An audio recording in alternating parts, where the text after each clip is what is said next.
Millionaire's wife celebrates seeing him in a coma.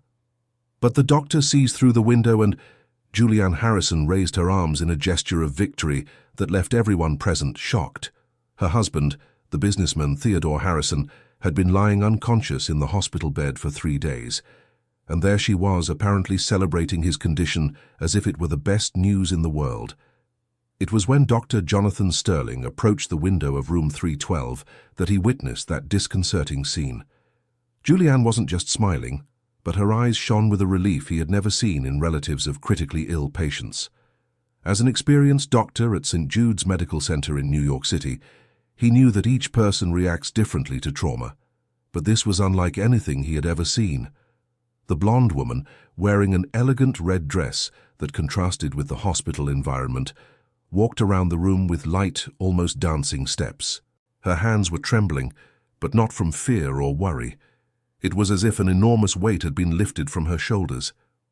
Dr. Jonathan adjusted his glasses, trying to understand what his eyes were seeing. Julianne approached the bed where Theodore remained connected to the machines. Her wavy blonde hair fell softly over her shoulders as she observed her husband's serene face. For the first time in years, he seemed at peace. There was no longer that constant tension around his eyes, nor the clenched jaw she knew so well. It was as if he had finally found the rest he had been seeking for so long. Dr. Jonathan couldn't contain his curiosity and entered the room. Julianne turned quickly, trying to disguise the expression of relief, but it was too late. He had seen everything. "Good afternoon, Mrs. Harrison." "How are you feeling?" asked the doctor, observing her every reaction. "Doctor, Julianne hesitated for a moment, her hands still trembling slightly. "I know it may seem strange, but it's as if I can finally breathe again." The words left her mouth before she could control them.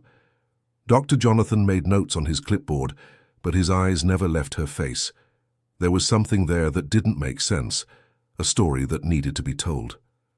"Mrs. Harrison, do you understand the seriousness of your husband's situation?"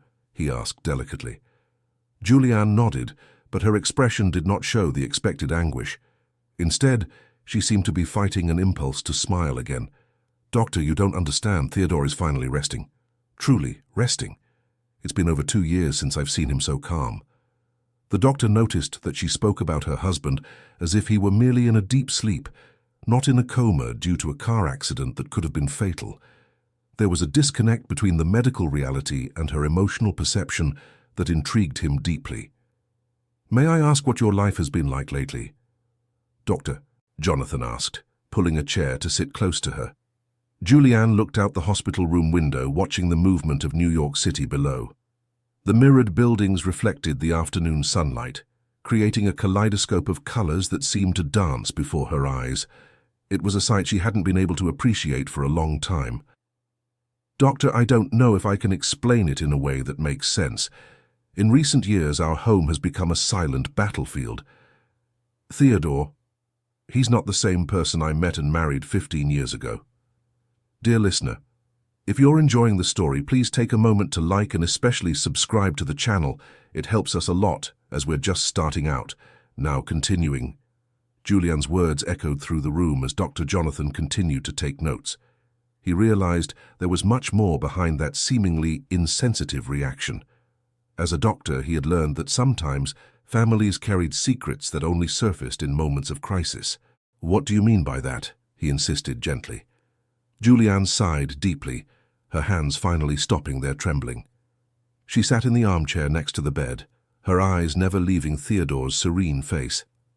"Doctor, my husband is a successful businessman, but he has been facing some personal problems. Moments of great agitation followed by periods of deep sadness. Sometimes he would go days without sleep, making impulsive decisions that almost led our company to bankruptcy." Dr. Jonathan began to connect some dots. During the emergency care, he had noticed some inconsistencies in Theodore's medical history, but in the initial rush to stabilize the patient, he hadn't had time to investigate more deeply. "Have you sought medical help for your husband's problems?" he asked. Julianne's face twisted into an expression of pain mixed with frustration. She shook her head, her blonde hair swaying gently. "Doctor, Theodore always refused. He said there was nothing wrong with him, that it was just business stress, but I knew it was much more than that. It was like living with two different people in the same body. The doctor stopped writing and looked directly at Julianne. He was beginning to understand that her relief wasn't out of malice or financial interest, but possibly the result of years of constant tension and worry. "Tell me more about these periods of agitation, Mrs. Harrison." Julianne closed her eyes for a moment, as if reliving painful memories. When she opened them again, tears were forming, yet there was a visible relief in her expression. In recent months, Theodore would stay up very late, calling investors in the middle of the night, proposing outlandish projects. Once he decided to buy an entire farm without consulting me, just because he had a vision that it would be a revolutionary investment. Dr. Jonathan continued listening attentively. Every detail Julianne shared painted a clearer picture of untreated mental instability. And after these periods of agitation, then came the dark days, Doctor. Theodore wouldn't get out of bed, wouldn't shower, barely ate. He would stare into nothingness for hours, as if lost somewhere very far away. During these phases, I was afraid to leave him alone. Julianne's confession made Dr. Jonathan understand why she was reacting in that seemingly insensitive way. For a wife who had spent years walking on eggshells, living in constant alert, seeing her husband finally at peace, even if unconscious, represented the first rest she had had in a long time. "Mrs. Harrison, is there any history of self-harm attempts?" he asked delicately. The silence that followed was deafening. Julianne looked at her hands, then at Theodore, then back at the doctor. Her breathing became a little faster, and Dr. Jonathan realized he had touched a very sensitive point. I can't talk about that, Doctor. Theodore would be furious if he knew I told anyone. "Mrs. Harrison, your husband is in a coma. Medical information is confidential, but it could be crucial for his treatment." Julianne rose from the chair and walked to the window again. Outside, the traffic of New York City maintained its frenetic pace, thousands of people coming and going, each carrying their own burdens and secrets. She wondered how many of them were going through situations similar to hers. "There have been incidents, Doctor." "Small cuts, nothing serious, but always during those dark periods.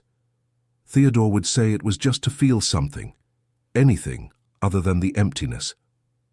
The revelation fell upon the room like a silent bomb. Dr. Jonathan finally fully understood why Julianne had celebrated.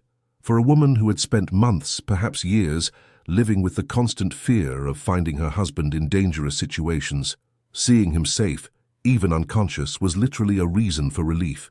"Why did you never seek professional help?" he asked without judgment. "Doctor, you don't know my husband. Theodore Harrison is a respected figure in the business world. He always said that if anyone found out about his problems, our company would lose credibility, our investors would flee, our employees would be out of work." Julianne sat back down, this time closer to the bed. She reached out and gently touched Theodore's arm. It was a touch full of love, but also of exhaustion. "So you carried all this weight alone?" Dr. Jonathan asked, his voice laden with empathy. "Not completely alone. We have a housekeeper, Mrs. Martha, who has lived with us for 8 years. She knew, even though I never explicitly told her.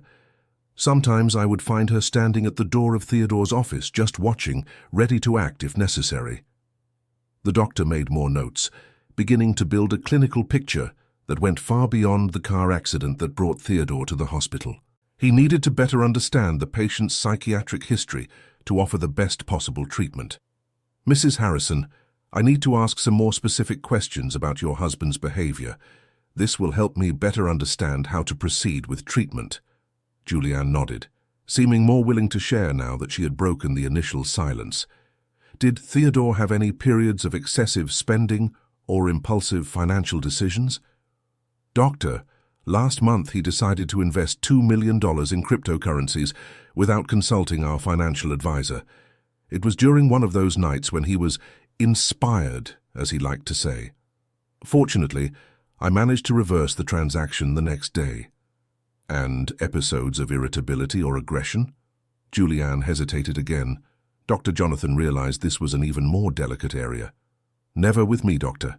Theodore never hurt me physically. But he broke some things around the house, plates, glasses. Once he even threw a vase against the wall. He always apologized afterward during his calmer periods. The doctor continued his assessment, each answer confirming his suspicions about what truly afflicted Theodore Harrison. Julianne's seemingly insensitive celebration was beginning to make total sense within the context of a wife who had lived years in constant vigilance. What about his sleep? In recent months, Theodore slept at most 2 or 3 hours a night. I would wake up and find him in his office, working on projects that the next day he himself considered absurd. Other times he would be in the home gym, exercising for hours on end. Julianne stopped speaking for a moment and looked at the monitor showing Theodore's vital signs. The numbers were stable, and this calmed her in a way she herself found strange. "Doctor, I know my reaction must seem very strange, but it's been so long since I've seen Theodore like this, calm, without that constant agitation or that deep sadness. It's as if he has finally found peace." Dr. Jonathan closed his clipboard and leaned slightly toward Julianne. "Mrs. Harrison, based on what you've told me, I believe your husband may be suffering from bipolar disorder. It's a treatable condition, but it requires specialized medical follow-up." The doctor's words echoed through the room, finally giving a name to what Julianne had witnessed over the years. She felt a mix of relief at having an explanation and worry about the future.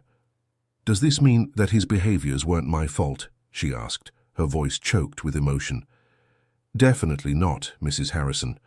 Bipolar disorder is a medical condition, not something caused by external factors or relationships.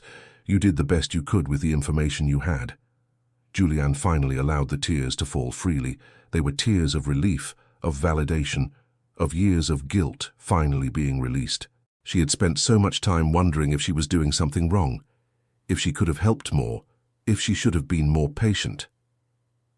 Dr. Jonathan stood up and went to the sink to wash his hands, giving Julianne a moment to process everything she had just discovered.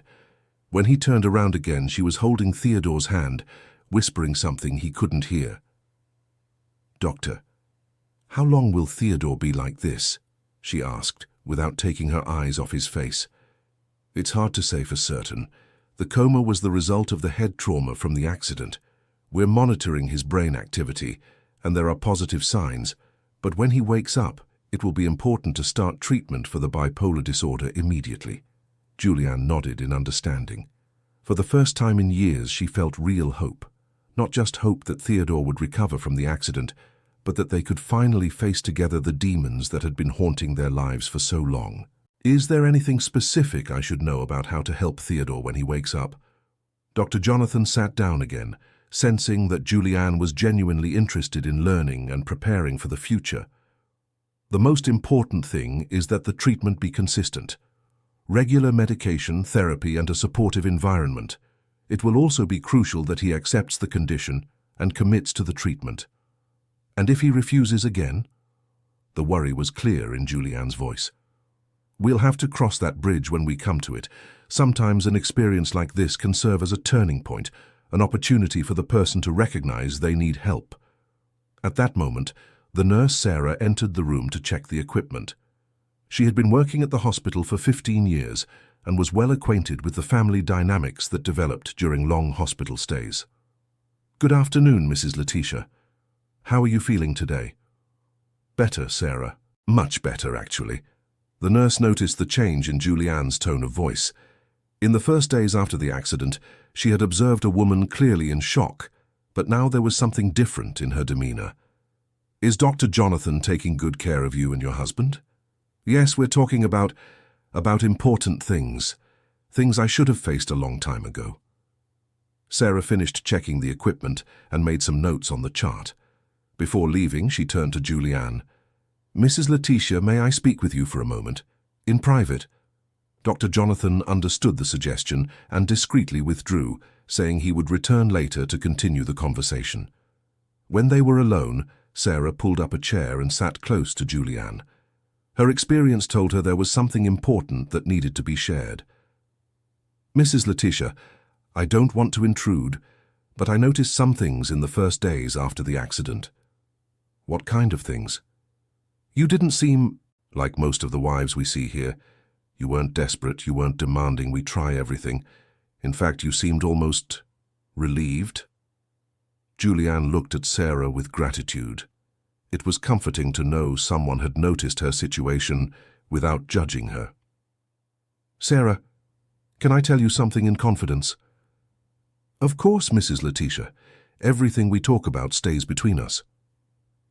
For the last 2 years, I went to sleep afraid every night. Afraid of waking up and finding Theodore having done something terrible. Afraid of him having an episode and hurting someone. Afraid of him simply disappearing during one of his spells. Sarah nodded understandingly. During her years at the hospital, she had seen many similar situations. Families carrying heavy burdens in silence. That's why you seemed relieved. Finally, he was safe. Exactly. I know it sounds awful, Sarah, but when I saw Theodore here, unconscious but stable, it was as if a gigantic weight had been lifted from my shoulders. For the first time in so long, I knew exactly where he was and that he was safe. The conversation was interrupted by the arrival of a tall man with graying hair and a well-tailored suit. Julianne stiffened immediately upon seeing him. "Julianne, I came as soon as I heard about the accident. How is my brother?" It was Gregory Harrison, Theodore's older brother, and a minority partner in the family business.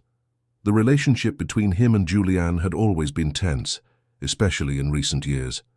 "Hi, Gregory. Theodore is stable. The doctors are optimistic about his recovery." Gregory looked at Theodore in the bed and then back at Julianne. There was something in his expression she couldn't decipher. "Julianne, I need to speak with you about some things. Important things about the company and about the decisions you've been making here at the hospital." Sarah sensed the tension in the room and discreetly withdrew, leaving the in-laws alone. "What decisions, Gregory?" "I heard you cancelled some of the experimental treatments the doctors had suggested, expensive treatments that could speed up Theodore's recovery." Julianne felt a wave of anger rising in her chest. This was exactly the kind of confrontation she had expected from Gregory. "Gregory, I spoke extensively with the doctors.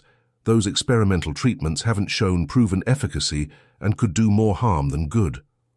Or you don't want to spend the family's money on expensive treatments." The accusation hung in the air like a toxic cloud. Julianne rose from the chair, her eyes blazing with indignation. "How dare you say that, after everything I've been through, everything I've sacrificed to care for your brother?" "Julianne, we all know you and Theodore have been having marital problems. It wouldn't be the first time someone saw a situation like this as an opportunity." Gregory's suggestion was clear and cruel. Julianne felt as if she'd been slapped in the face. "Get out now!" "Julianne, I said get out!" Julianne's shout echoed down the hallway, attracting the attention of nurses and other visitors. Sarah quickly returned to the room, realizing the situation had escalated. "Is everything all right here?"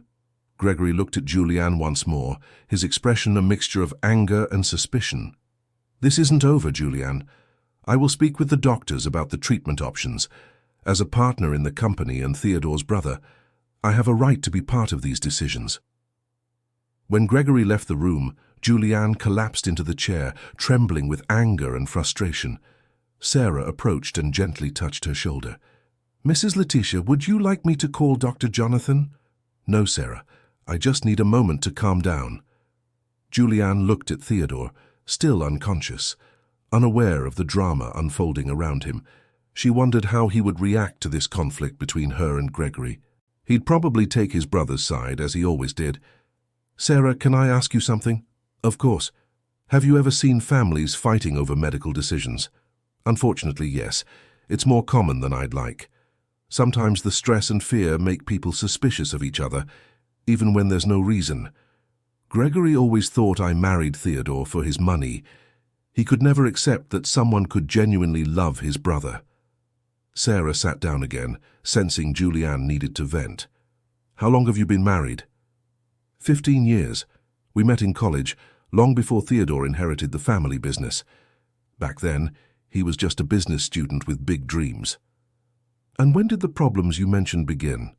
Julianne thought for a moment, trying to pinpoint when exactly things started to change. "It was gradual. It started about 5 years ago, right after Theodore fully assumed the company's presidency. At first I thought it was just work stress, but then it got worse. Much worse. In the last 2 years there were periods when I barely recognized the man I married. It was as if he were two completely different people living in the same body. Dear listener, if you're enjoying the story, please take a moment to like and especially subscribe to the channel. It really helps us who are just starting out. Now continuing. At that moment, Dr. Jonathan returned to the room, carrying a folder with documents. Mrs. Harrison, I need to speak with you about some important findings. Julianne straightened up in her chair, sensing from the doctor's serious tone that there was something significant to discuss. What did you find, doctor? I managed to access some of your husband's previous medical records. Apparently, he consulted a psychiatrist about 3 years ago, but abandoned the treatment after just 2 sessions. The revelation left Julianne speechless. Theodore had never mentioned anything about seeing a psychiatrist. Is that possible? How could he hide this from me? According to the records, the appointments were made through a private clinic, direct payment, without involving the health insurance. He probably didn't want to leave a trail. Julianne felt a mix of anger and sadness. Anger that Theodore had hidden something so important from her, and sadness that he hadn't felt comfortable sharing his struggles. What was in the report from those consultations? Dr. Jonathan opened the folder and consulted some documents. The psychiatrist noted symptoms consistent with bipolar disorder, periods of euphoria followed by deep depression, insomnia, excessive spending, irritability. He had prescribed mood stabilizers, but your husband never returned for follow-up. So Theodore knew he had a problem, but chose not to treat it. It seems so. Unfortunately, it's common for patients with bipolar disorder to abandon treatment, especially during manic phases when they feel invincible and believe they don't need help. Julianne stood up and walked to the window once more. The city lights were beginning to turn on, signaling the end of another day. She wondered how many other days she had lost worrying about Theodore, trying to understand behaviors that now made sense. Doctor, is there a chance Theodore caused the accident on purpose? The question came out more directly than Julianne had planned, but she needed to know the answer. Based on the forensic reports, there's no evidence of that. It appears to have been a genuine accident, likely caused by microsleeps due to chronic sleep deprivation. Microsleeps? Brief episodes of involuntary sleep that can last a few seconds.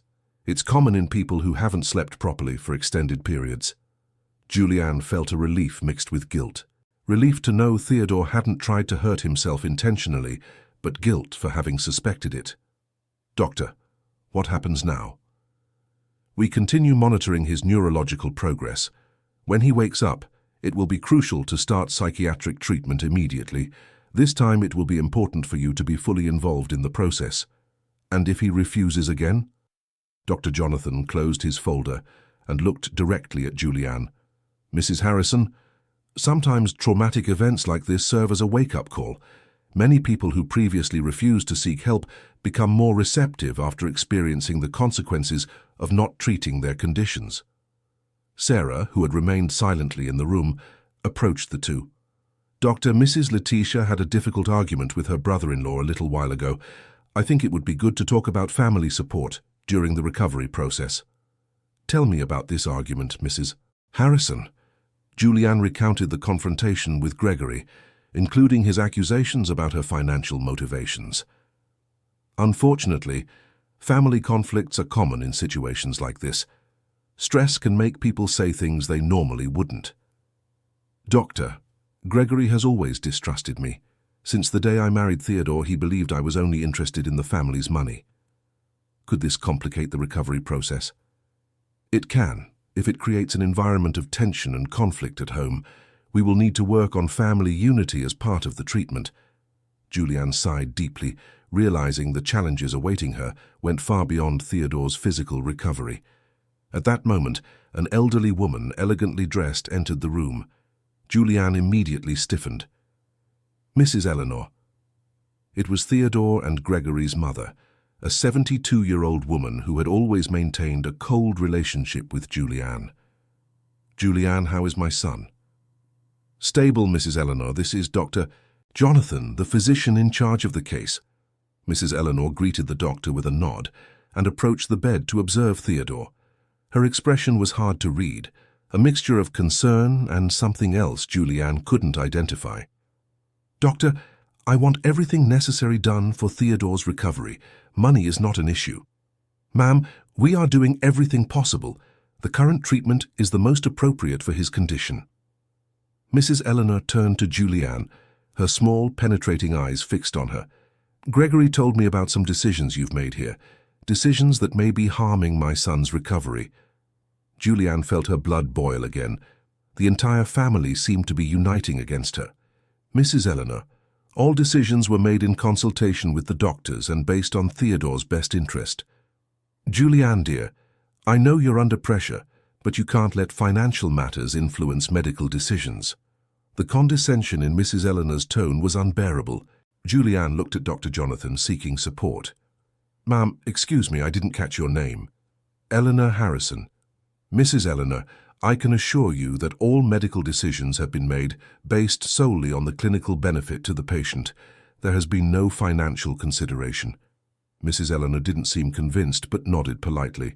"Doctor, I would like to discuss other treatment options. I've heard of a specialized clinic at Johns Hopkins." Julianne could no longer contain her frustration. "Mrs. Eleanor, Theodore is receiving the best possible treatment here. We don't need to take him to the other side of the world." "Julianne, when it comes to my son's health, there is no good enough. I want the best, regardless of cost or location." Dr. Jonathan sensed the tension was escalating again and decided to intervene. "Ladies, may I suggest we continue this discussion in my office? It would be more appropriate for us to talk about all the available options." Before anyone could answer, Gregory appeared in the doorway of the room. "Mother, I'm glad you're here. I need to talk to you about some important things." Gregory's arrival created an even more tense atmosphere in the room. Julianne felt surrounded by the Harrison family members, all questioning her decisions and motivations. "Gregory, the doctor was explaining to us about Theodore's treatment. Mother, I spoke with some specialists about the case. There's an experimental clinic in Switzerland that has achieved extraordinary results with similar cases." Julianne looked at Gregory in disbelief. "Gregory, you're not even a doctor. How can you suggest experimental treatments?" "Julianne, I'm willing to do anything for my brother. The question is, are you?" The insinuation was clear and painful. Julianne felt tears of anger forming in her eyes. "Doctor, Jonathan decided it was time to take control of the situation." "Everyone, I'm going to ask you all to leave the room for a few minutes. I need to examine the patient, and this tense environment isn't beneficial for anyone." Mrs. Eleanor was the first to leave, followed by Gregory. Before leaving the room, he turned to Julianne. "Julianne, this conversation isn't over. We will resolve this, one way or another." When she was alone with Dr. Jonathan and Sarah, Julianne finally allowed the tears to fall freely. "Doctor, they think I'm trying to harm Theodore for my own financial benefit. How can I convince them that all I want is what's best for him?" "Mrs. Harrison, unfortunately I can't control family suspicions, but I can document that all medical decisions have been appropriate and made in the patient's best interest." Sarah approached and offered a tissue to Julianne. "Mrs. Letitia, you shouldn't have to justify yourself to anyone. I've seen how you've cared for your husband. I've seen the dedication and love. Sarah, sometimes I wonder if they might be right. If I'm really doing the best for Theodore, or if subconsciously I'm thinking of myself." Dr. Jonathan stopped his examination and looked at Julianne. "Mrs. Harrison, the fact that you're questioning your own motivations already shows that your concern is genuine. People with questionable intentions rarely have that self-awareness." The doctor's words brought some comfort to Julianne, but she knew the problems with Theodore's family were far from over.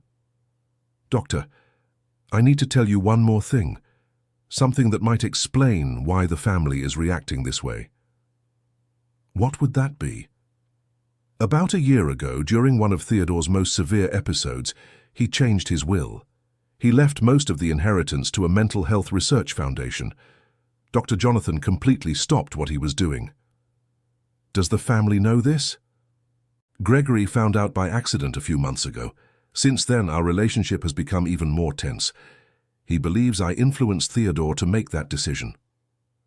And did you influence him? Julianne looked directly at the doctor. No, doctor. In fact, I tried to convince Theodore not to make such drastic changes during a period of emotional instability. But he insisted, said he wanted his money to help other people going through the same problem he was. The revelation added a new layer of complexity to the situation. It wasn't just about medical decisions, but also about significant financial matters. That explains the family's hostility. They probably see every decision you make as potentially self-serving. Exactly.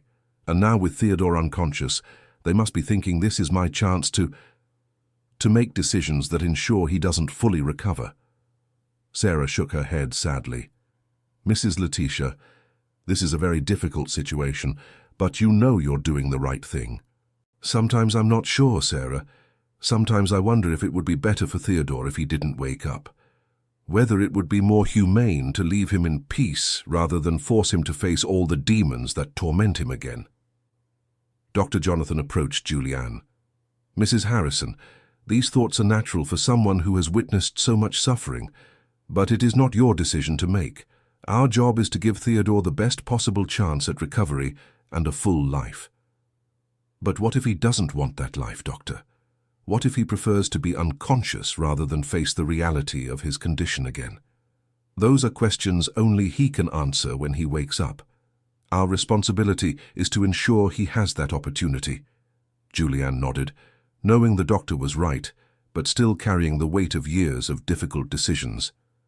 At that moment, a subtle movement in the bed caught everyone's attention. Theodore had slightly moved his right hand. "Doctor, he moved, Doctor." Jonathan quickly approached the bed and checked Theodore's reflexes. There were definitely signs of increased neurological activity. It's a good sign, but it doesn't necessarily mean he's waking up immediately. It could just be an involuntary response. Even so, Julianne felt a wave of emotion. For the first time since the accident, there were concrete signs that Theodore might be approaching consciousness. What does this mean for the treatment? It means we must prepare for the possibility that he will wake up in the next few hours or days, and that means we need to have a clear plan to address both the physical recovery and the start of psychiatric treatment. Julianne looked at Theodore, noticing that his face seemed a little less pale than in previous days. "Doctor, when he wakes up, what should my first priority be?" "To ensure he feels safe and loved, but also to make it clear that this time medical treatment is not optional. It will be a difficult but necessary conversation. And if he refuses, then we will have to evaluate other legal options to ensure he receives the treatment he needs." The prospect of a legal battle with Theodore added a new layer of stress to the already complex situation. Sarah checked the monitors again and confirmed that Theodore's vital signs were more active than in previous days. "Mrs. Letitia, I think it would be good to notify the family about these changes." Julianne sighed, knowing this would mean facing Gregory and Mrs. Eleanor again. "Sarah, could you call them? I'd prefer not to leave the room right now." As Sarah left to fetch the family, Dr. Jonathan continued examining Theodore. "Mrs. Harrison, regardless of what happens with the family, I want you to know that I consider your dedication exemplary. Few spouses would have the strength to endure what you have endured." "Doctor, sometimes I wonder if having that strength was a blessing or a curse. If perhaps Theodore would have sought help earlier if I hadn't been so tolerant of his behaviors. Don't torture yourself with these questions. You did what you thought was best at the time, with the information you had. Now we have a new opportunity to do things differently." Gregory and Mrs. Eleanor returned to the room, accompanied by a woman Julianne did not know.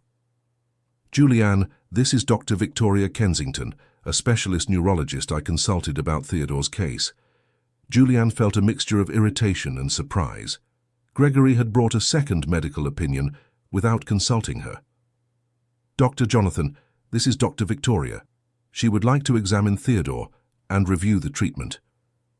Dr. Jonathan maintained his professional composure, but Julianne noticed he was uncomfortable with the situation. "Of course, it would be a pleasure to have a second opinion. I can show all the tests and reports." "Doctor." Victoria approached the bed and began her own examination of Theodore. Julianne watched nervously, worried about what the new doctor might find or suggest. "Dr. Jonathan, I see there are signs of recent neurological improvement."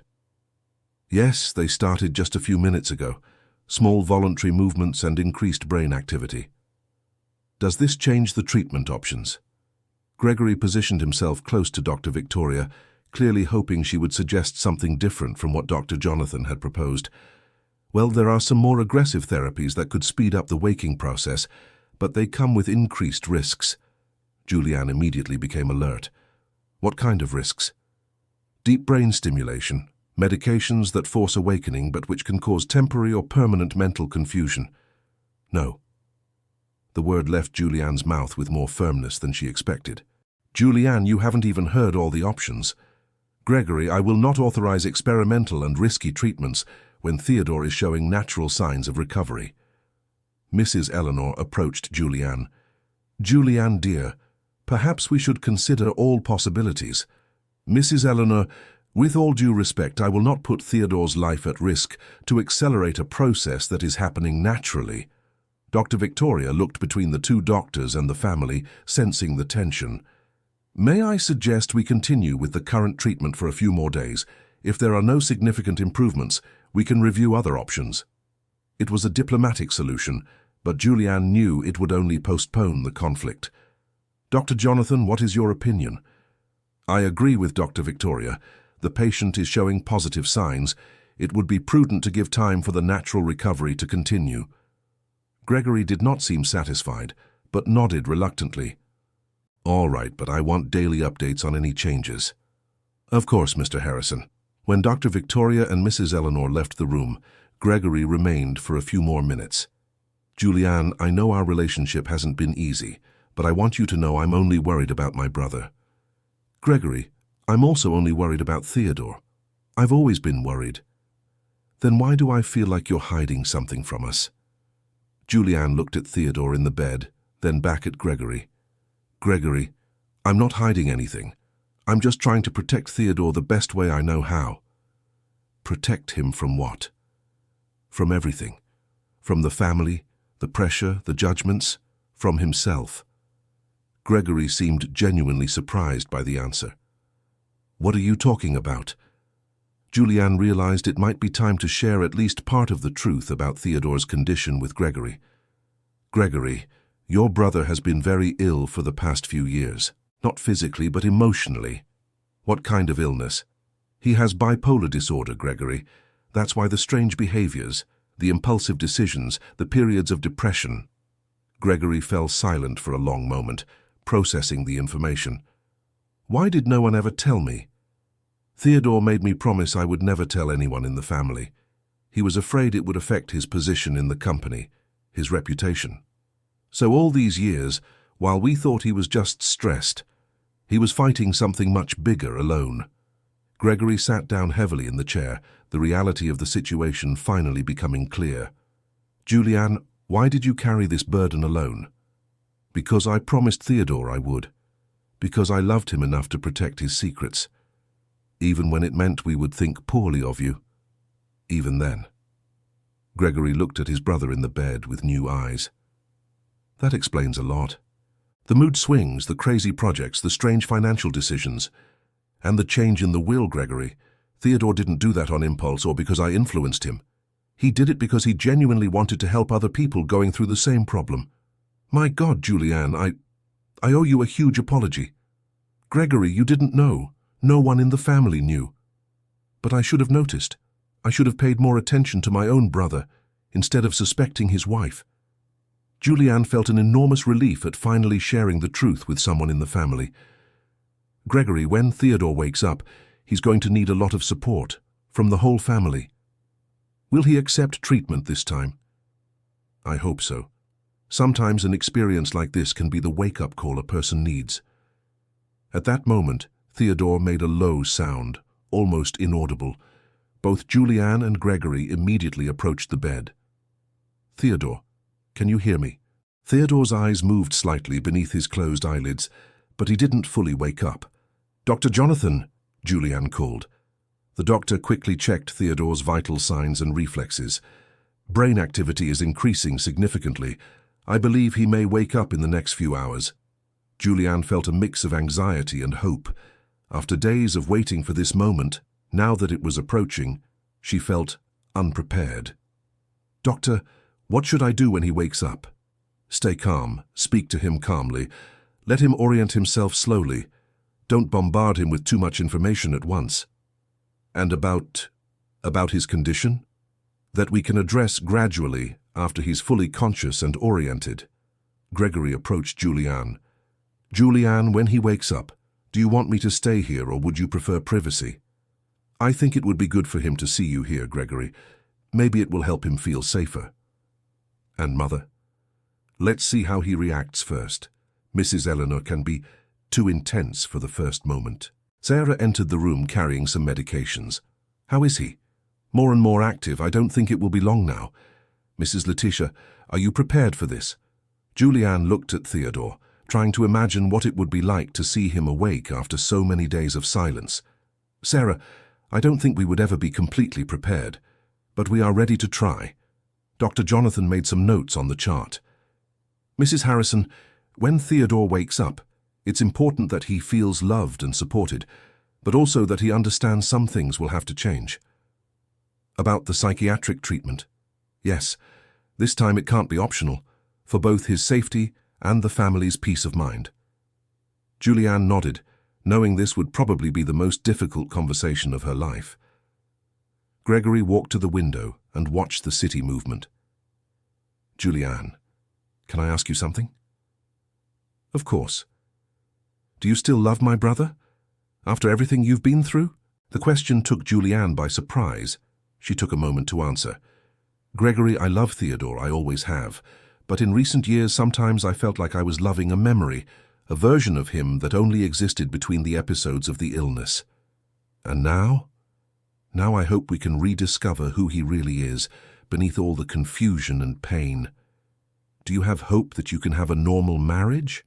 Julianne laughed sadly. "Gregory, I don't know if our version of normal will be the same as other people's, but I hope we can have a life where I don't need to fear for him every day." At that moment, Theodore slowly opened his eyes. He was confused, disoriented, but conscious. "Jules?" His voice was hoarse and weak, but it was the voice Julianne had waited so long to hear. "Hi, my love. I'm here." Theodore tried to sit up, but Julianne gently kept him lying down. "What? Where are we?" "You're in the hospital, Theodore. You had a car accident a few days ago." Theodore looked around the room, noticing the medical equipment, and then saw Gregory. "Gregory, why are you here?" "Hey, brother, I was worried about you." Theodore tried to process the information, his mind still foggy from the effects of the coma. I remember I was driving. After that, nothing." "Don't worry about that now, Theodore. The important thing is that you're awake and recovering." Dr. Jonathan approached the bed. "Mr. Harrison, I'm Dr. Jonathan, your physician. How are you feeling?" "Confused, tired, my head hurts." "That's normal after a head trauma. We'll do some simple tests to check your cognitive functions." Over the next few minutes, Dr. Jonathan conducted a series of basic assessments. Theodore was oriented to time and place, recognized the people around him, and his long-term memories seemed intact. "Mr. Harrison, do you remember the period before the accident?" Theodore thought for a moment, his expression growing more tense. "I was very agitated. I wasn't sleeping well. I had a lot of projects on my mind." Julianne and Gregory exchanged glances, realizing Theodore was remembering the manic symptoms that preceded the accident. "Theodore, do you remember seeing a doctor about these issues?" Theodore's face closed off immediately. "I don't want to talk about that. My love, this time we need to talk about it." "Jules, no, please." Theodore's resistance was already showing, even in his weakened state. "Theodore, during your recovery, we will have to address some aspects of your health that may have contributed to the accident." "Doctor, I already told you I don't have any mental problems. It was just work stress." Gregory approached the bed. "Theodore, Julianne told me about the bipolar disorder." The silence that followed was tense. Theodore looked at Julianne with an expression of betrayal. You promised you would never tell anyone. Theodore, I couldn't carry this burden alone anymore. And Gregory needed to understand why you made certain decisions. What decisions? The change in the will, the strange investments, it all starts to make sense now. Theodore closed his eyes, clearly frustrated. You don't understand. I'm not crazy. I just see opportunities that you don't. Theodore, no one is saying you're crazy. Bipolar disorder is a treatable medical condition. Doctor, I tried treatment before. The medications made me empty. No energy, no creativity, no life. Julianne held Theodore's hand. My love, but when you don't take the medication, you're in danger. And you put me in danger too. What do you mean? Theodore, for the last few months I barely slept from worry. I was afraid to leave the house and leave you alone. I was afraid of what I might find when I got home. Theodore seemed genuinely surprised by Julianne's confession. Jules, I would never hurt you. I know you wouldn't intentionally, but sometimes you weren't. Sometimes you, yourself.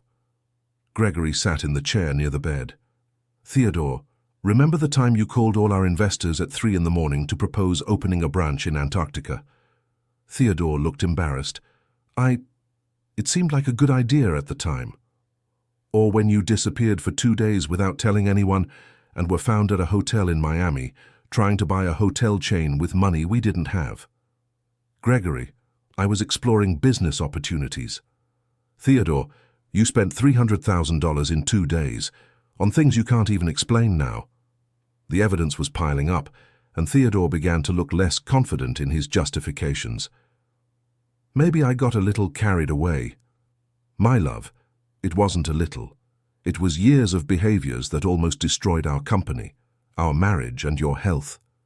Theodore looked at Julianne with eyes full of tears. Julianne, I didn't want to be a burden to you. You're not a burden, Theodore, but you need to accept help. What if the medications change me completely? What if I lose my personality? Dr. Jonathan approached. Mr. Harrison, modern treatment for bipolar disorder is much more sophisticated than it was a few years ago. We can work together to find the right combination that stabilizes your mood without eliminating your personality. But what if it doesn't work? Then we try another approach. The important thing is not to give up. Julianne squeezed Theodore's hand. My love, I will be with you every step of the way. I won't let you face this alone again. And me too, brother. Now that I understand what was happening, I want to help. Theodore looked between the two of them, realizing that for the first time in years, he wasn't alone in his struggle. Okay, I'll try again. But with conditions. What conditions? Asked Dr. Jonathan. I want to be involved in all medication decisions. I want to understand every side effect, every alternative. That is entirely appropriate and encouraged. And I want therapy too, not just medication. Excellent. The combination of medication and psychotherapy often offers the best results. And one condition for both of you? Theodore looked at Julianne and Gregory. If at any point I'm not thinking clearly, you have permission to make medical decisions for me. Julianne felt tears forming. Theodore, are you sure? Julianne, I trust you more than I trust myself sometimes. And Gregory, I'm sorry for shutting you out. I should have trusted you from the start. Theodore, we all make mistakes. The important thing is that now we're going to face this together. Dr. Jonathan made notes about the family agreement. Mr. Harrison, I'll start organizing a treatment team, a psychiatrist for medication and a psychologist for therapy. Doctor, can I ask you something? Of course. The accident. Was it my fault? The investigations suggest it was caused by microsleeps due to lack of sleep. You had no intention of hurting yourself. Theodore seemed relieved. Sometimes, in the darkest moments, I thought about not having to fight anymore. Julianne felt a chill run down her spine. Theodore, are you saying you thought about hurting yourself? Not exactly. But I thought about how it would be not to have to carry all this emotional weight. My love, that is exactly why treatment is so important. Gregory stood up and walked to the window. Theodore, I need to tell you something. Mother is here at the hospital. Mother knows about my condition? No, at least not yet. Julianne thought we should consult you first. Theodore thought for a moment. I think she should know. The whole family should know. I'm tired of carrying secrets. Julianne was surprised by Theodore's decision. Are you sure? Your mother may not react well initially. Julianne, if I'm going to commit to treatment, I need to stop being ashamed of my condition. Bipolar disorder is not a character flaw. Okay, I'll call Mrs. Eleanor. Wait, Julianne. First, I want to talk to you alone. Gregory and Dr. Jonathan understood the suggestion and left the room. When they were alone, Theodore held both of Julianne's hands.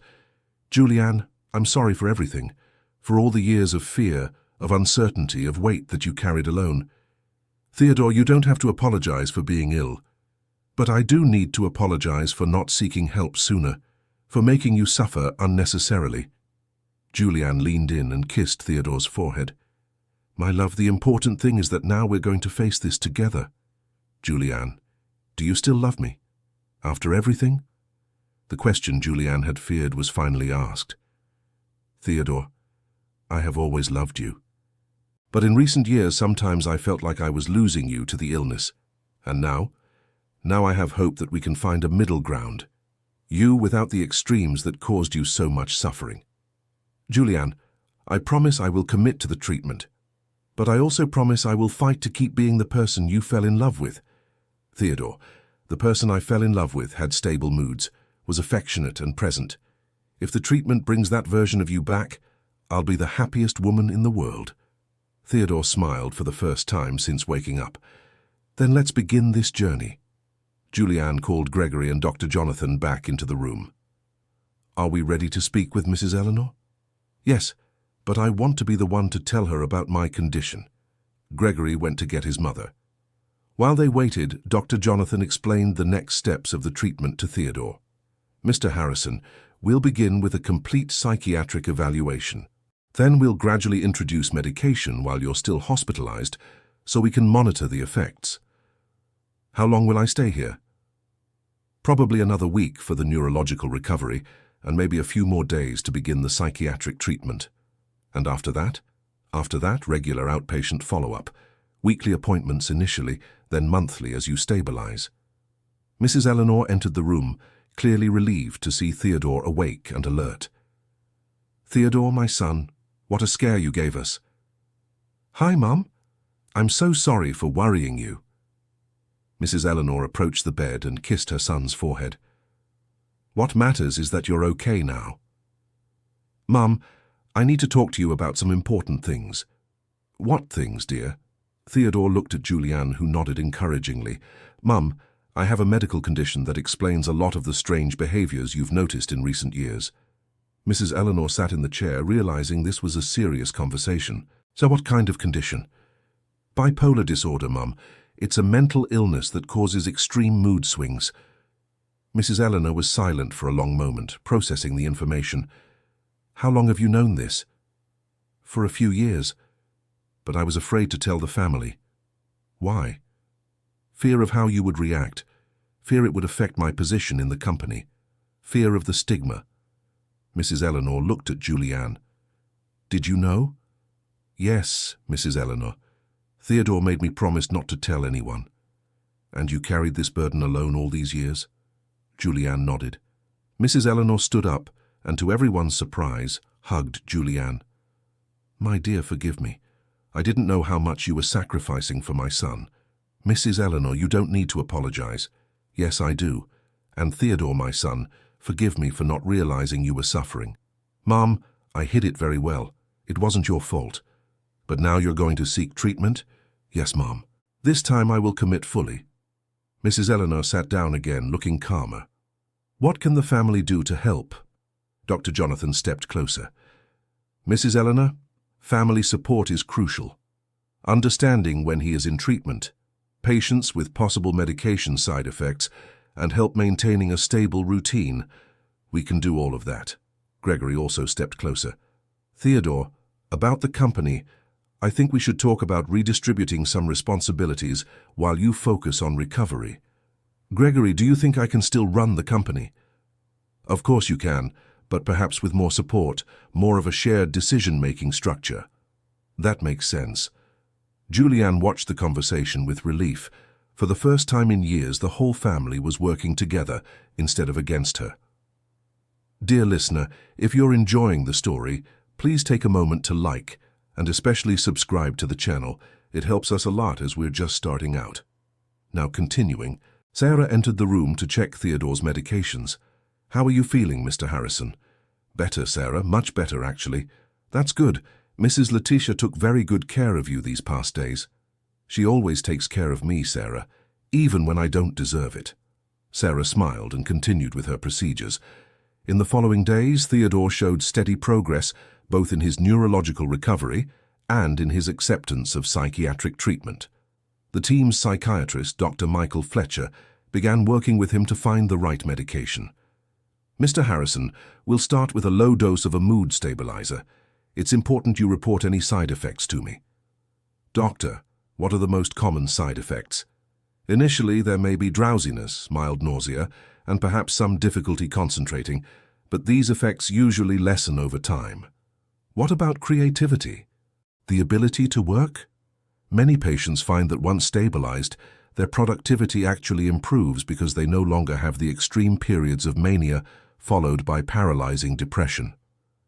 Julianne was present during all these conversations, finally being included in the medical decisions about Theodore. Dr. Michael, how can I help at home? Mrs. Harrison, the most important thing is to maintain a stable routine, regular times for sleeping, eating, and taking medication, and to watch for signs of mood changes so we can adjust the treatment if necessary. What signs should I watch for?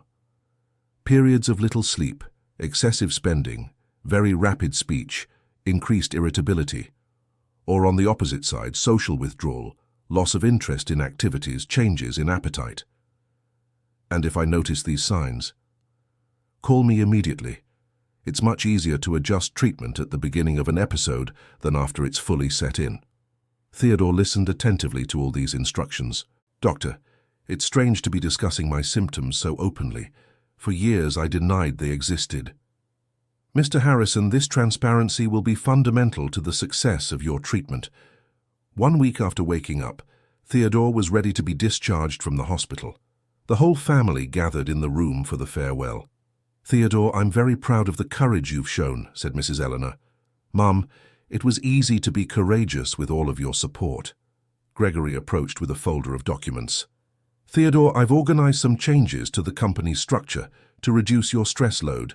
Would you like to take a look? Gregory, you've taken on a lot of extra work. Are you sure you can handle it? Theodore, for years I thought you were purposely excluding me from important decisions. Now that I understand it was the illness affecting your judgment, I'm happy to take on more responsibilities. That means a lot to me, brother. Doctor, Jonathan came to do the final evaluation before discharge. Mr. Harrison, how are you feeling with the medication? Well, a bit sleepy, but Dr. Michael said that's normal. And emotionally? Stable. I don't feel that constant agitation I felt before the accident. Excellent. Remember, it's crucial you take the medication exactly as prescribed, even if you're feeling well. Doctor, may I ask a question? Of course. Do you think I would have sought treatment if I hadn't had the accident? Dr. Jonathan thought for a moment before answering. Honestly, probably not this soon. Sometimes it takes a crisis for people to recognize the need for change. So, in a way, the accident was necessary. I would say it was a turning point.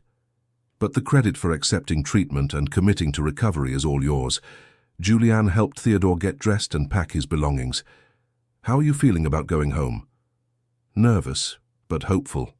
It will be strange being at home knowing the whole family is aware of my condition, but it will also be a relief not to have to hide anything anymore.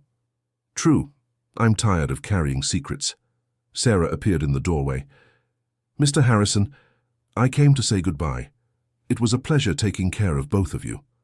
Sarah, thank you for everything, especially for taking care of Julianne when I couldn't.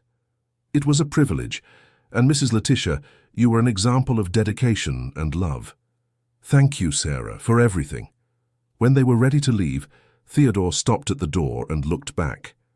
"What is it?" asked Julianne. "I'm thinking that this room represents an end and a beginning at the same time." "How so?" "The end of the years of fear and secrets, and the beginning of a new phase of our lives." "I like that perspective." "Julianne, can I ask you something?" "Of course." "Are you afraid of the future?" Julianne considered the question honestly. "A little. But it's a different fear than what I felt before. Before I was afraid of the unknown, of not knowing what was happening with you. Now I have a normal married person fear of wanting everything to work out." "That makes sense. And you, are you afraid?" "I'm afraid of disappointing you all again, of not being able to keep my commitment to treatment." "Theodore, you won't be alone in this. We will all help you." "I know that, and it makes all the difference." They walked together through the hospital corridors, passing the nursing station where Sarah waved to them, past Dr. Jonathan's office, who was with another patient, and finally reached the elevator. "Ready to go back to the real world?" asked Gregory. "Ready to start our new reality," replied Theodore. The elevator descended silently, carrying a family that had learned, through pain and fear, to support each other instead of pulling apart. When they left the hospital, the sunlight of New York City seemed brighter than Julianne remembered. The air was fresh, and there was a feeling of possibility in the air. "Where to now?" asked Mrs. Eleanor. "Home," said Theodore. "Finally, home." The following week, the Harrison family's life established a new routine. Theodore began regular therapy sessions with a psychologist specializing in bipolar disorder, Dr. Diane Sullivan. "Mr. Harrison, how has it been taking the medication regularly?" "Better than I expected, Dr. Diane. I feel more balanced." "And how has Julianne reacted to the changes?" "She seems more relaxed. For the first time in years, I don't see her always on high alert." "That must be a great relief for both of you." "It is. Last night we watched an entire movie on television without her checking on me every 5 minutes.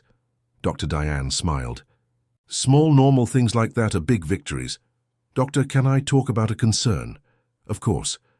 "I'm afraid that as I feel better, I might start to think I don't need treatment anymore." "That is a very valid and very common concern. What do you think could help prevent that?" Julianne suggested we create a system where she can alert me if she notices signs of change before I even realize it. "Excellent idea. And how do you feel about that?" "At first, the idea of being monitored bothered me, but now I realize it's a form of care, not control." Meanwhile, at home, Julianne was having her own journey of emotional recovery. For the first time in years, she could sleep a whole night without worrying about what she might find in the morning. Mrs. Martha, the housekeeper, noticed the change in the atmosphere of the house. "Mrs. Letitia, Mr. Theodore has been much calmer lately."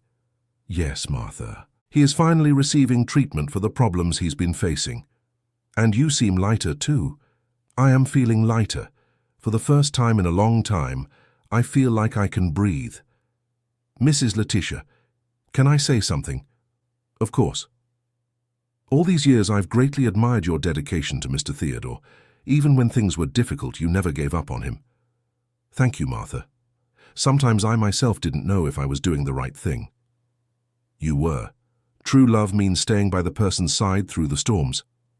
The conversation was interrupted by the arrival of Theodore, returning from his therapy session. "Hi, my love. How was it today?" "Very productive. Dr. Diane helped me better understand some of the triggers that can lead to manic episodes." "Like what?" "Excessive work stress, drastic changes in routine, lack of sleep. Now that I know what to watch for, I can take preventive measures." "What kind of measures?" "Relaxation techniques, adjustments to my work schedule, and most importantly, communicating with you when I'm feeling increased pressure." Julianne smiled. "I'm glad you're taking this seriously." "Julie, I'm taking it seriously because I finally understand it doesn't just affect me. It affects you, it affects our family, it affects our company." "Theodore, can I tell you something that makes me happy?" "Of course." "For the first time in years, I'm not afraid to make plans for the future." "What kind of plans?" Simple plans, like booking a vacation without worrying if you'll be stable enough to travel, or accepting dinner invitations without having to cancel at the last minute. Theodore held Julianne's hands. Julie, I want our life to be full of simple, normal plans. And I want it to be full of moments where I can just enjoy your company without always analyzing your mood. 1 month after being discharged from the hospital, Theodore gradually returned to work, with some modifications to his routine suggested by Dr. Diane and implemented by Gregory. Theodore, I've organized your schedule so you have a maximum of 3 important meetings per day, said Gregory during a meeting at the company. And in between, breaks of at least an hour so you can process the information and keep stress at manageable levels. Gregory, won't this affect the company's productivity? Actually, we think it will improve it. Your decisions have been much more grounded and consistent since you started treatment. How so? Before, you sometimes made very impulsive decisions that later needed to be reversed.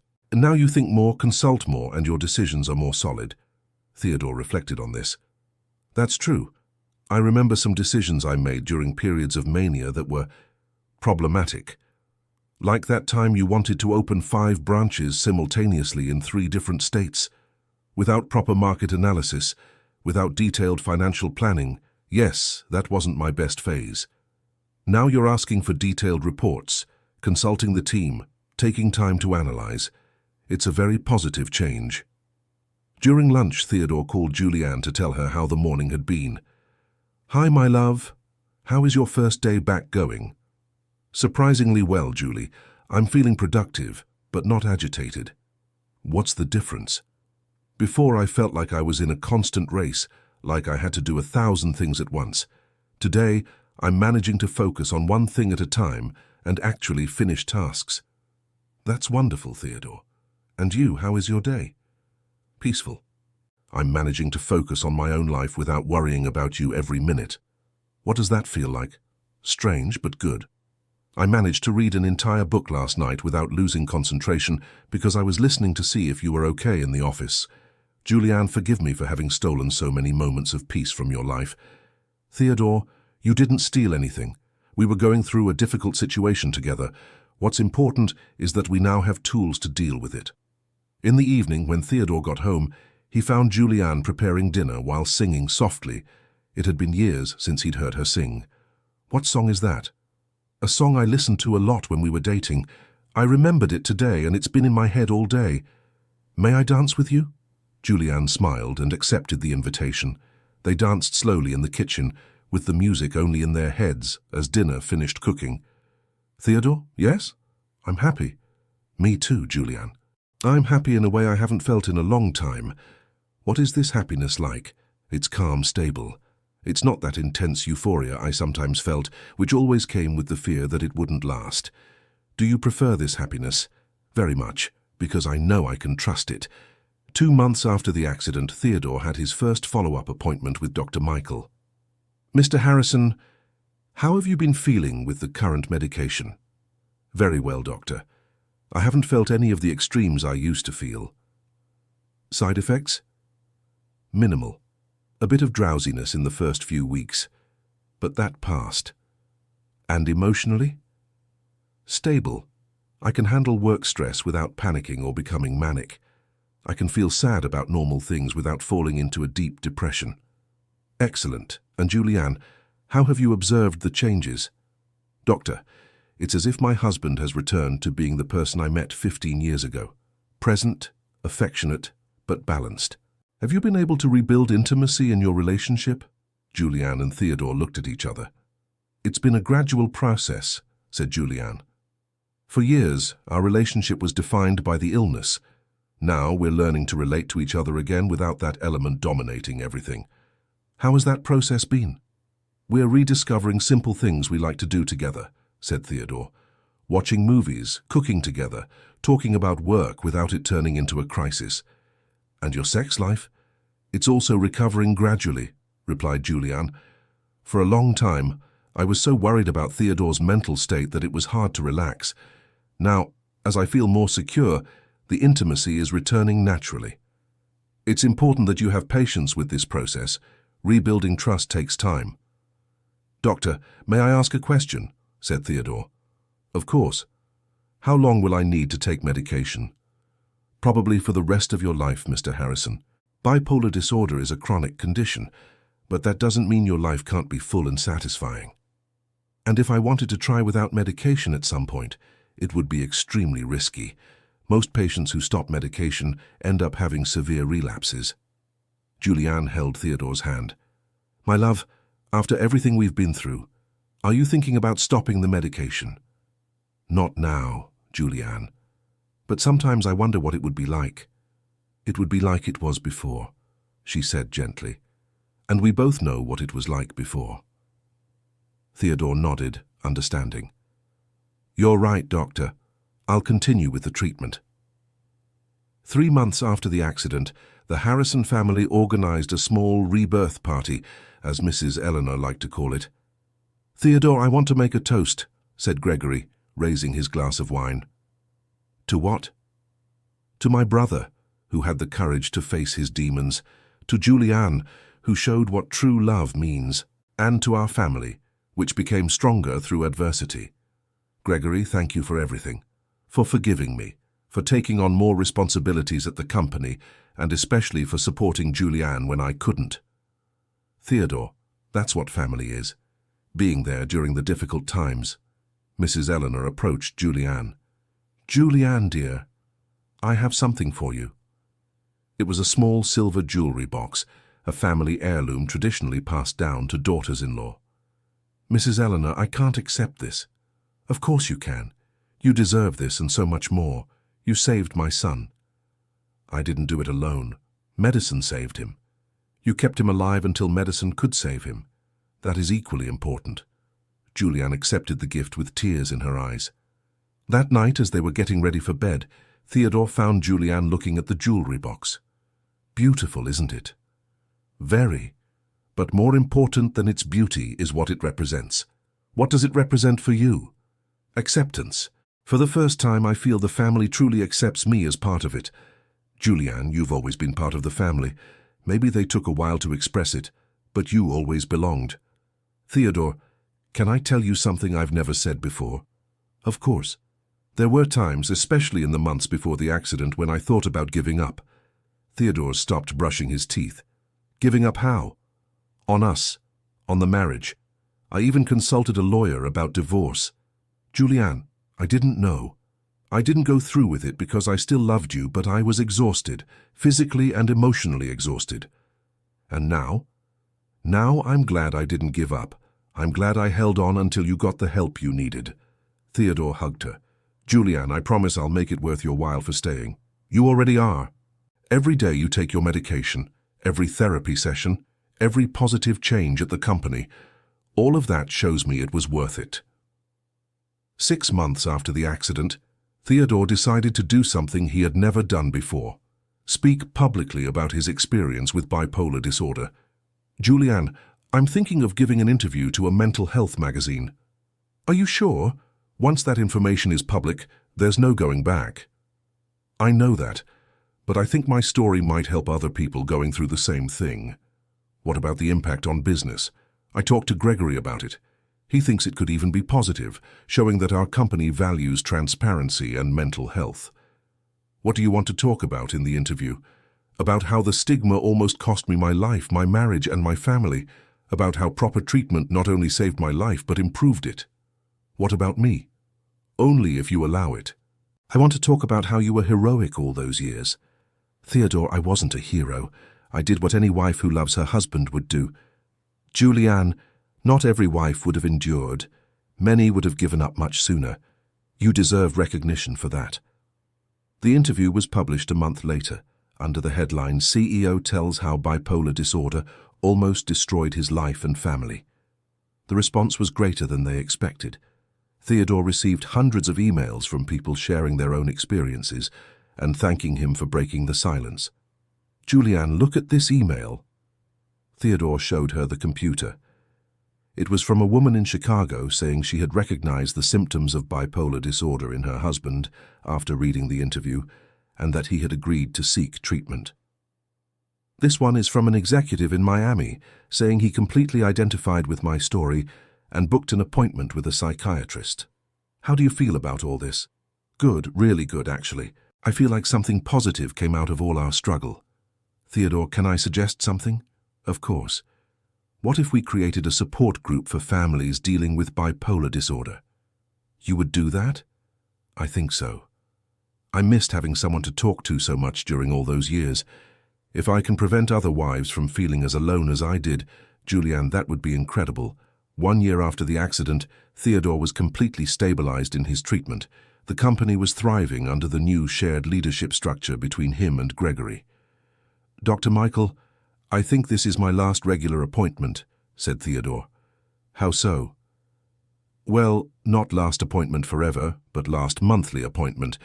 I'm feeling confident about spacing them out to quarterly consultations. And Julianne, how do you feel about this? I agree he's stable enough. And now we have a whole support network. Dr. Diane, the support group we created, the family. Excellent. Mr. Harrison, what are your plans for the future? To continue with the medication religiously, continue with therapy, and enjoy my second chance at life. And you as a couple? We're planning to renew our wedding vows next month, said Julianne. We want to celebrate not just our love, but our journey together. What a wonderful idea. The vow renewal ceremony was small and intimate, held in the family's garden. Theodore had written his own vows. Julianne, 15 years ago I promised to love you in joy and in sorrow, in health and in sickness. I didn't know then that my illness would test that promise so much. Today, I want to renew these vows with full awareness of what they mean. I promise to continue my treatment not just for me but for us. I promise never again to carry secrets that could hurt our family. And I promise to use every stable day that treatment gives me to show how much I love you and our life together. Julianne had also prepared her words. Oh, Theodore, when I married you, I didn't imagine our journey would include the challenges we faced. But if I could go back, knowing everything we would face, I would choose you again. Today I promise to continue being your safe harbor, but I also promise to care for my own happiness. I promise to support your treatment, but also to celebrate our life beyond the illness. 2 years after the accident, Julianne was pregnant. It was a decision they had discussed extensively with the entire medical team. Dr. Michael, what are the risks of genetic transmission? There is an increased risk, but it's not deterministic. Besides, we now know how to identify the signs early, and treatment has evolved a lot. And the medication during pregnancy? Some adjustments will be necessary, but there are safe options. Julianne, are you sure about this? Asked Theodore. I am. I know it might be challenging, but I also know we now have knowledge, resources, and an entire family willing to help. And if our child inherits bipolar disorder, then we'll be prepared. We'll know the signs, we'll know how to seek help, and most importantly, we'll know it's nothing to be ashamed of. Their son, Benjamin Harrison, was born healthy 9 months later. Mrs. Eleanor joked that he had chosen the perfect name, as it represented a messenger of hope for the family. Julianne, look how peacefully he's sleeping, said Theodore, watching the baby. He really is. I think he feels the tranquility of the environment. It's funny to think that 3 years ago our home was a place of constant tension, and now it's a place of peace. Theodore, do you think Benjamin will notice any difference in our family? I think he'll grow up knowing that mental health issues are treatable, that it's important to ask for help, and that true love means supporting each other through difficulties. Those are valuable lessons. On the 3rd anniversary of the accident, the family made a tradition of gathering at the hospital to thank Dr. Jonathan and the team. Doctor, I come here every year to remember where it all began, said Theodore. How are you feeling with the treatment after all these years? Stable, productive, happy. Sometimes I have to remind myself of how it was before to fully appreciate how it is now. And you, Julianne? Doctor, I got my husband back, my peace of mind, and my own identity. For years I defined myself only as someone's wife with bipolar disorder. Now I am many things: a wife, a mother, the support group coordinator, and most importantly, myself. Sarah, who still worked at the hospital, joined them. How is little Benjamin? Growing fast and very much loved, replied Julianne, "and the support group. We have over 50 families participating regularly. It's making a real difference in people's lives." "Mrs. Leticia, remember that first day when I saw you celebrating? How could I forget? I was so relieved that Theodore was finally safe that I couldn't hide it. Now I completely understand your reaction. Sometimes relief can feel like celebration." "Sarah, that moment was the beginning of our true recovery, when I stopped carrying everything alone and started accepting help." 5 years after the accident, Theodore decided to write a book about his experience. "Bea, I want to document our journey to help other families." "What kind of book?" "Part memoir, part practical guide. I want people to understand both the patient's perspective and the family's perspective." "Can I help with the parts about the caregiver experience?" "Your participation would be fundamental. The story wouldn't make sense without your perspective." The book, titled Waking Up to Life, A Journey Through Bipolar Disorder, became a bestseller in the mental health category. At one of the book talks, a woman in the audience asked a question that deeply touched Theodore. "Mr. Harrison, if you could change one thing about your journey, what would it be?" Theodore thought for a long moment. "I wish I had sought help sooner, not just for me, but for all the people I love who suffered unnecessarily, because I was afraid of the stigma." "And something you wouldn't change?" "I wouldn't change having a wife who refused to give up on me, even when I had given up on myself. I wouldn't change having a family that learned to support each other, and I wouldn't change the opportunity to help others through our experience." 10 years after the accident, Theodore remained stable and thriving. Benjamin was growing up in an environment of openness about mental health, and the Harrison Company had become a model for employee emotional wellness policies. "Bea, sometimes I think about the irony of all this," said Theodore during a celebratory dinner. "What irony?" "The accident that almost cost me my life ended up being what saved our life." "How so?" "If it hadn't happened, I probably would have kept resisting treatment. You would have kept suffering in silence, and our family would have remained fragmented by secrets. Do you think we would have eventually reached the same place?" "Honestly, I don't know. Maybe, but with much more damage along the way." Julianne looked at Benjamin, now 8 years old, playing with his cousins in the garden. "You know what makes me happiest about our journey?" "What?" "Benjamin is growing up in a family where talking about feelings and seeking help are normal things. He will never have to carry shame about mental health like you did." "That might be our greatest victory," said Theodore, "breaking the cycle of silence and stigma." "Theodore, can I tell you something?" "Always." "I am proud of us. Of how we faced everything, of how we grew individually and as a couple, of how we turned our pain into something that helps other people. I am proud too, Bea. Mostly of you." "Why?" "Because you could have chosen the easier path at any time and you didn't. You chose to fight for us when I wasn't even fighting for us." At that moment, Benjamin ran up to them. "Dad, Mum, can I tell you something?" "Of course, son." "At school today, a classmate was sad because his parents fought a lot. I told him that when people we love go through hard times, we don't give up on them. We help them get better." Julianne and Theodore looked at each other, moved. "What did he say?" asked Julianne. "He said he was going to tell his mom that they could look for someone to help the family understand each other better." "Benjamin, you gave some very wise advice," said Theodore. "I learned it from you. You always tell me that when someone is sick, we take care of them with kindness until they get better." This simple statement from Benjamin summed up the entire Harrison family's journey, from fear and secrecy to openness and healing, from isolation to mutual support, from shame to hope. 15 years after the accident, Theodore had his final appointment with Dr. Michael, who was retiring. "Mr. Harrison, it has been a privilege to accompany your journey all these years. Doctor, you literally saved my life and my family. You saved yourselves, I merely provided the tools. What is your assessment after all these years? You are one of the most successful cases I have ever followed, not just for the clinical stability, but for the complete transformation of the family dynamic and the positive impact you've had on the community. And the coming years. Keep doing what you're doing. Continue with the medication. Continue with maintenance therapy. Continue caring for your family and helping others. You have built a full and meaningful life. On the way home, Theodore and Julianne stopped at St. Jude's Medical Center, where it had all begun. Do you want to go up to see the room where you stayed? Actually, I don't need to. I already carry with me everything that's important from that experience. What do you carry?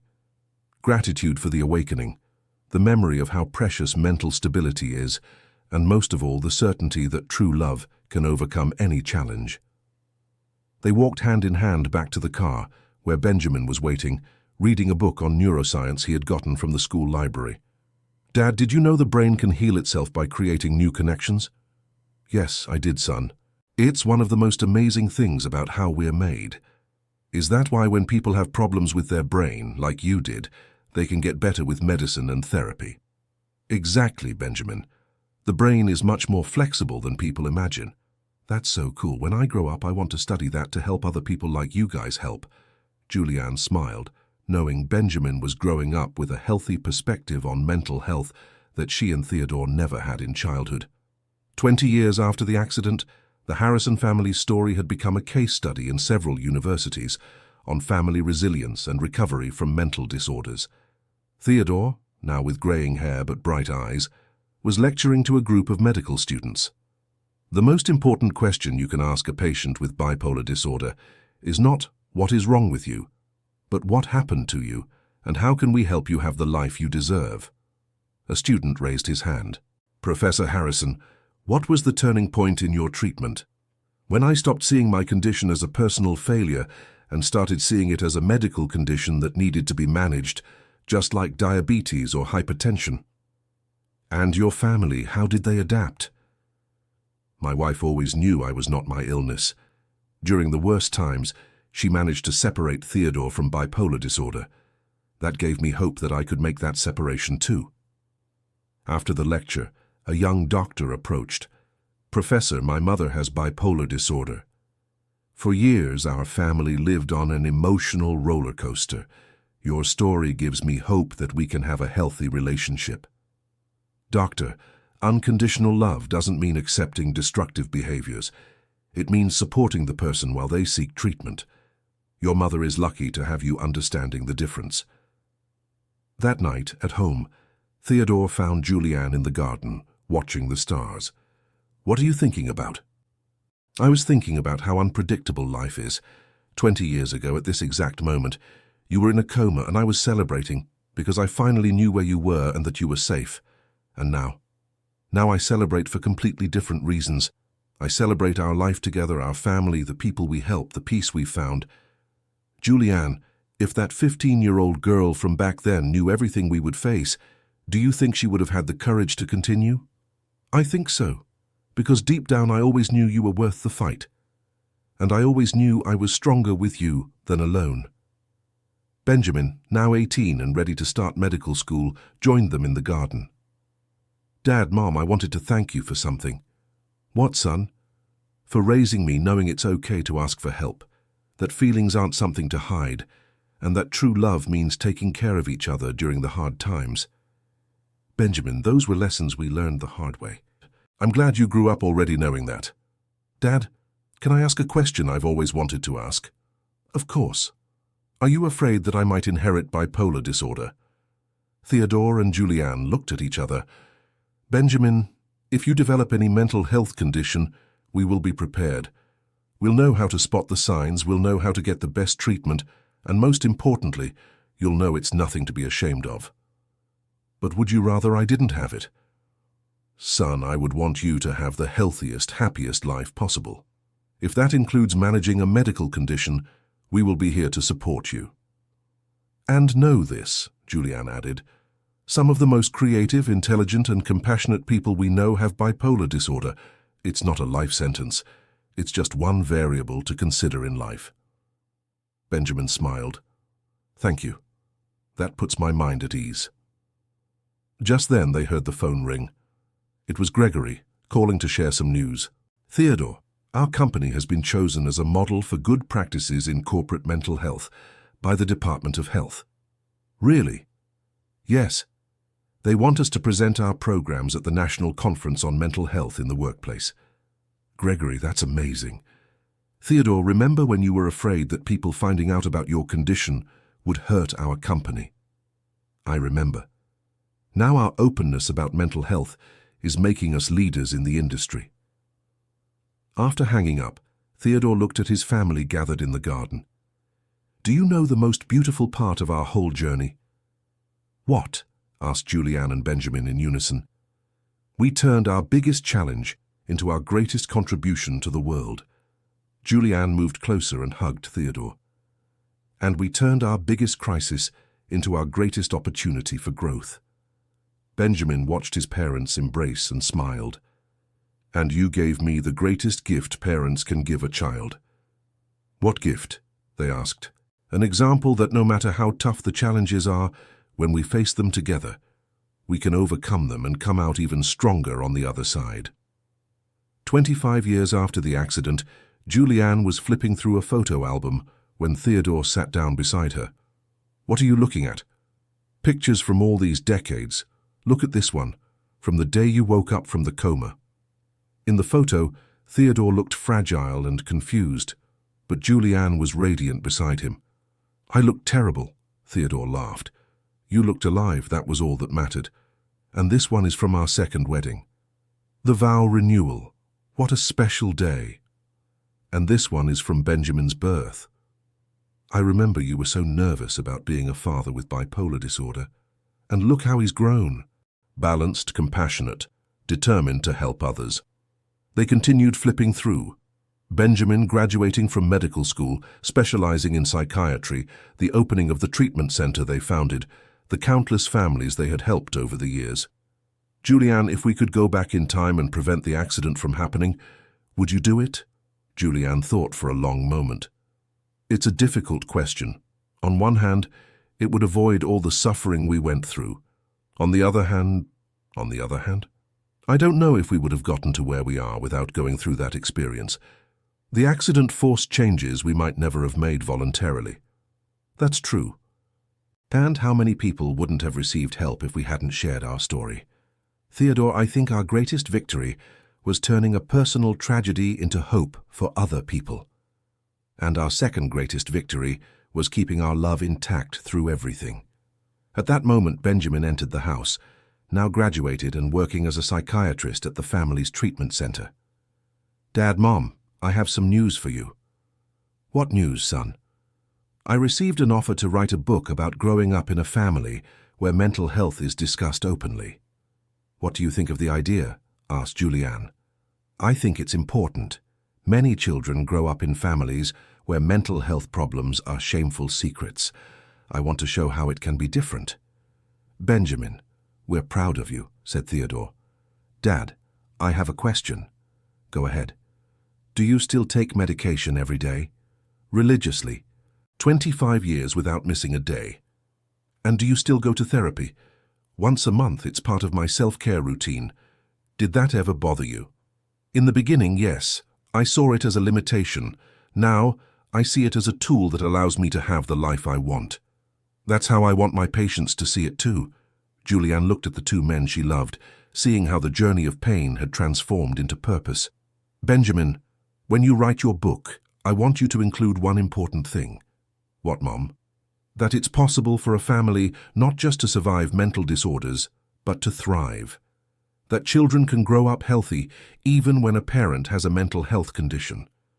That love can be stronger than any diagnosis. Mom, that will be the central message of the book. 30 years after the accident, Theodore was celebrating his 70th birthday. The party was filled with people whose lives had been touched by the Harrison family's journey, patients who had found hope, families who had learned to support each other, healthcare professionals who had changed their approach to treatment. During his thank you speech, Theodore looked at Julianne, now with silver hair but a smile as bright as ever. 30 years ago, I woke from a coma thinking my life was over. In truth, it was just beginning. The audience applauded. I learned that we are not defined by our diagnoses but by how we choose to handle them.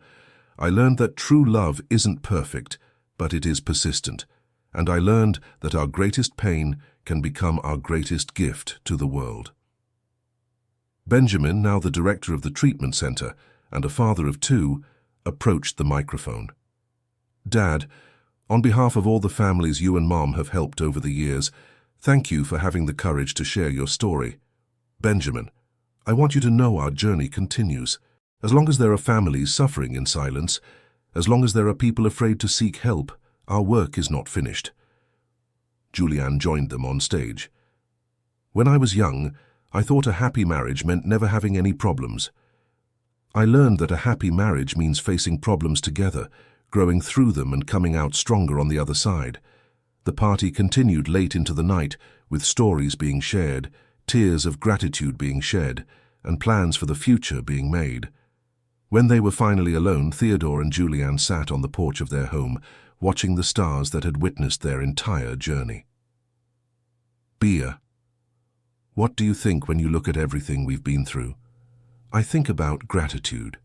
Gratitude that you found the treatment you needed, gratitude that we stayed together, gratitude that we can help other people. Any regrets?" "Just one." "Which one?" "I wish we had found the courage to seek help sooner. How many years of unnecessary suffering could we have avoided?" "Bea, I think every journey has its own timing. Maybe we weren't ready to face the truth before the accident." "Maybe you're right." "And you? Do you have any regrets?" she asked. "Just one. I wish I had trusted you more from the beginning. I wish I had shared the burden instead of carrying it all alone." "Theodore, you were sick. Sick people don't always make the best decisions." "That's true. But now I know that asking for help is a sign of strength, not weakness." They sat in comfortable silence for a few minutes, each lost in their own reflections. "Bea, can I ask you a question I've never asked?" "Always." "At the hospital, when you were celebrating my coma, what exactly were you feeling?" Julianne thought carefully before answering. "It was pure relief, Theodore. Relief from finally knowing where you were, from knowing you were being cared for by professionals, from knowing you couldn't hurt yourself. For the first time in months I could breathe. And now when you think about that moment, now I understand that moment was the beginning of our healing. It was when I stopped trying to control everything alone and started accepting help. It was the moment our story really began to change." "Exactly. Everything that came before was just preparation for that moment of surrender and acceptance." That night, as they prepared for bed, Theodore took his nightly medication as he had done for 3 decades. It was a simple ritual, but one that represented his daily commitment to stability and to his family. "Does it still bother you to have to take medication every day?" Julianne asked, as she sometimes did. "Not anymore. Actually, it reassures me. It's a daily reminder that I'm taking care of my health. And it reassures me when I see you taking it. It's confirmation that you're committed to us." "Bea, can I tell you something I've never said?" "Of course. Sometimes when I take the medication, I mentally give thanks for each stable day it gives me." "That's beautiful." "It is, because every stable day is a gift for both of us." When they turned off the lights, Julianne snuggled into Theodore's shoulder, as she had done for over 30 years. "Good night, my love." "Good night, Bea. Thank you for another day by your side. Thank you for another day of you being yourself." And so, another day ended in the life of the Harrisons. A common, stable day without drama or crisis. The kind of day Julianne had dreamed of for years, and that now happened naturally, every day. End of story. Now tell me what you thought of this story and where you're watching us from. If you have something to share with us, leave it in the comments with sincere words. Do you believe Julianne made the right decision by not giving up on Theodore? We would love to read your opinion. Thank you so much for your company. Don't forget to leave your like and, most importantly, subscribe to the channel so you don't miss other emotional stories.